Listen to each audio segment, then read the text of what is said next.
સમગ્ર ભારતની સાથે ગુજરાતના મુસ્લિમ બિરાદરો પણ આજે બકરી ઈદનો તહેવાર ધામધૂમથી ઉજવી રહ્યા છે. આજના તહેવાર નિમિત્તે પોલીસ વિભાગ તરફથી હું સૌ મુસ્લિમ બિરાદરોને ઈદના ખૂબ ખૂબ મુબારક આપું છું અને આપનું આવનારું વર્ષ ખૂબ જ આશાસ્પદ અને સારું નીવડે એવી ईश्वर ने प्रार्थना करूँ छूँ. तो कुर्बानी जो बंदा करता है तो अल्लाह की रज़ा के लिए करता है, अल्लाह की खुशनुदी के लिए करता है और वो दुनियावी और उखरवी फ़वाद के लिए करता है.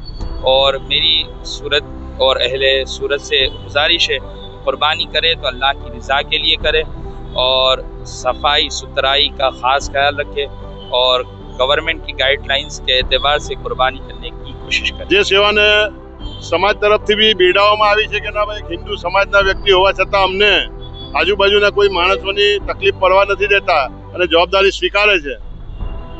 એટલે આ તહેવાર સૌનો સારો જાય.